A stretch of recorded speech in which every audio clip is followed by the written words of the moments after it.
کہ قیامت کا دن کسی کے لیے جس طرح قرآن کے الفاظ ہیں کہ 50,000 سنہ 50,000 سالوں کے برابر دن ہے، اور کسی کے لیے کہا حدیث مبارک کے الفاظ ہیں، آقا کریم فرماتے ہیں کسی کے لیے حشر کا دن ایسے ہے جیسے فجر کی سنتیں پڑھی ہیں، یعنی اس کے اپنے اعمال کی وجہ سے اس کی کیفیات سخت ہے۔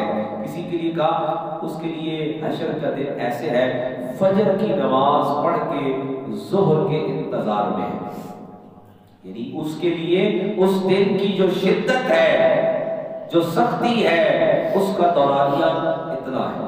کسی کے لیے کہا گیا کسی کے لیے حشر کی جو سختی ہے، جو دن ہے، وہ اس طرح سے ہے کہ اس نے ظہر کی 4 رکعتیں پڑھی، یعنی ہر ایک کے لیے کیفیات الگ ہے۔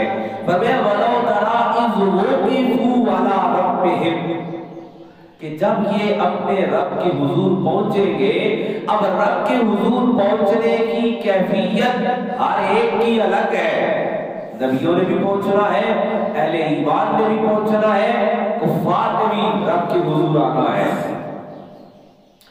اب جب رب کے حضور پہنچیں گے، فرمایا وہاں پہنچ کر بھی اللہ اکبر، یہ ہے خسارہ، یہ ہے نقصان، یہ ہے انسان کی اصل گمراہی۔ آیت کے اگلے الفاظ دیکھیے، رب کہتا ہے قال الیس ھذا بالحق، رب کے حضور پہنچ کر بھی جس کو پہچان نہ ملے، جس کو احساس نہ ملے، جس کو ابھی شعور اور ادراک نہ ملے۔ دیکھیں نا، انسان کی زندگی کی 2 بڑی حالتیں ہوتی ہیں، ایک انسان نابالغ ہوتا ہے، شعور کی عمر نہیں ہوتی، اسے عقل سمجھ نہیں ہوتی، ایک اس کی بالغ ہونے کی شعور کی عمر ہے۔ اب بہت ساری زندگی میں ایسی چیزیں ہوتی ہیں جو بلوغت سے پہلے، بالغ ہونے سے پہلے انسان ان کو سمجھ نہیں سکتا، بالغ ہونے کے بعد انسان بہت ساری باتوں کو سمجھ جاتا ہے۔ اب احمق اور بیوقوف وہ ہوتا ہے جو بالغ ہونے کے بعد بھی ان چیزوں کا ادراک نہ کر سکے، اسے احساس نہ ہو سکے۔ فرمایا یہ وہ لوگ ہیں کہ حشر کے میدان میں پہنچ کر بھی، رب کے حضور پیش ہو کر بھی انہیں احساس نہیں ہوگا۔ اور انسانیت، یقین کیجئے انسان کا جو درجہ ہے وہ اسی احساس کے ساتھ ہے کہ انسان کو احساس حاصل ہو جائے۔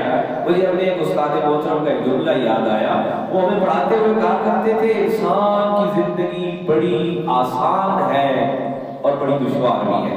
کس طرح کہ انسان کو احساس حاصل ہو جائے، انسان کو غیرت مل جائے اور انسان کو شرم مل جائے، پھر انسان کی زندگی بڑی دشوار ہے۔ اور اگر انسان کو احساس نہ ملے، انسان کو غیرت نہ ملے، انسان کو شرم حاصل نہ ہو، پھر انسان کی زندگی بڑی آسان ہے۔ جب احساس نہیں ہوگا تو ظاہر ہے کہ زندگی کی کوئی مشکلات ہی نہیں ہوگی۔ غیرت کرنے سے بہت ساری مشکلات ہیں، اور جب غیرت ہی نہ ہو تو بہت ساری مشکلات آسانی میں بدل جاتی ہیں کہ انسان آزاد ہو جاتا ہے۔ اسی طرح جب انسان کو شرم حاصل ہو جائے، بہت ساری رکاوٹیں ہوتی ہیں، بہت ساری مشکلات ہوتی ہیں، بہت ساری انسان کو ہچکچاہٹ ہوتی ہے، اور جب شرم ختم ہو جائے، انسان بے شرم ہو جائے تو زندگی آسان ہو جاتی ہے۔ فرمایا وَلَوْ تَرَىٰ إِذْ وُقِفُوا عَلَىٰ رَبِّهِمْ، کہ یہ وہی لوگ ہیں جنہوں نے دنیا میں انکار کیا، حشر میں رب کی حضور پیش ہو گئے، اور اس کے باوجود انہیں احساس نہیں ہے کہ ہم کہاں پہنچ گئے ہیں۔ اور یہی انسان کی سب سے بڑی خسارے اور نقصان اور خرابی کی یہی سٹیج ہے کہ انسان وہاں پہنچ کر بھی اسے احساس نہ ہو۔ اب رب کی طرف سے سوال کیا ہوگا؟ قرآن مجید کی آیت کہتی ہے قال الیس ھذا بالحق، اب رب پوچھے گا کیا یہ حق نہیں ہے؟ تو وہ جواب کیا دیں گے؟ قالوا بلا وربنا، بے شک بلا شبہ تو ہی ہمارا پروردگار ہے۔ اب صاحب تفسیر کبیر امام فخر الدین رازی اور صاحب تفسیر روح المعانی علامہ سید محمود آلوسی فرماتے ہیں کہ رب حشر کے دن حق کس کو کہے گا؟ ظاہر ہے رب کی ذات کا جو اظہار ہے وہ تو ہر انسان میں نہیں ہو سکتا، اور انسان کی آنکھ ادراک نہیں کر سکتی، اور سب کو اس کی ذات کی زیارت بھی نہیں ہونے والی۔ اب یہ جو کفار سے پوچھا جائے گا قال الیس ھذا بالحق، صاحب تفسیر کبیر حضرت سیدنا عبداللہ بن عباس کی تفسیر کا حوالہ دیتے ہیں کہ وہاں حشر میں جب کفار کا رب کی بارگاہ میں پیشگی کا معاملہ ہوگا تو رب فرمائے گا قال الیس ھذا بالحق، کہ یہ حق کیا ہے؟ تو وہ حق کون ہوگا؟ وہ حق جو مجسم صورت میں ہوگا، وہ جو ایک ذات ایک پیکر کی صورت میں حق ہوگا، وہ حق ذات محمد ہے، جس حق کے بارے میں پوچھا جائے گا وگرنہ کوئی اور سوال کیا ہی نہیں جا سکتا، جو رب کی بارگاہ میں پہنچ کر بھی ابھی واقف نہیں ہو سکے، فرمایا ان سے یہ پوچھا جائے گا قال الیس ھذا بالحق، کہ اب حق کیا ہے؟ تو ظاہر ہے یہ وہی کفار کا تذکرہ ہو رہا ہے جنہوں نے اپنی دنیا کی اس زندگی میں حضور ختمی مرتبہ رسالت امام صلی اللہ علیہ وآلہ وسلم کی نبوت اور رسالت کا انکار کیا ہے۔ اب حشر میں جب رب کی حضور پیش کی ہوگی تو وہاں سوال بھی یہی ہوگا قال الیس ھذا بالحق قالوا بلا وربنا، اب ان کا جواب یہ ہوگا کہ تو ہمارا پروردگار ہے۔ رب فرمائے گا قال فذوقوا العذاب بما کنتم تکفرون، اب عذاب کا مزہ چکھو اپنے انکار کی وجہ سے، حالانکہ وہ وہاں یہ کہہ بھی دیں گے کہ تو ہمارا رب ہے، مگر وہاں کہنا قبول نہیں ہوگا۔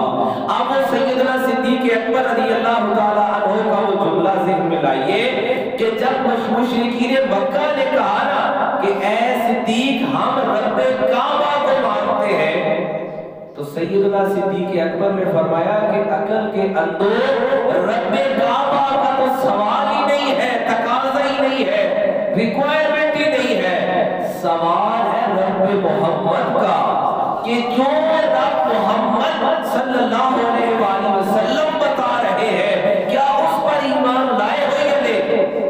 سوال یہ ہے، ریکوائرمنٹ یہ ہے، اور تم کہہ رہے ہو کہ رب کعبہ کو مانتے ہیں۔ فرمایا اس دن رب کے حضور پہنچ کر بھی وہ کہیں گے قالوا بلا وربنا، بے شک تو ہمارا رب ہے، اور رب فرمائے گا قال فذوقوا العذاب بما کنتم تکفرون، کہ اب عذاب کا مزہ چکھو۔ تو حاضرین مکرم سورہ انعام کی یہ آیات نمبر 29 اور 30 ہمارے سامنے یہ دعوت فکر رکھ رہی ہے کہ انسان کو اپنی اس زندگی میں احساس کر لینا ہے، وقت بہت تھوڑا ہے اور اگلے لمحے کی خبر نہیں ہے۔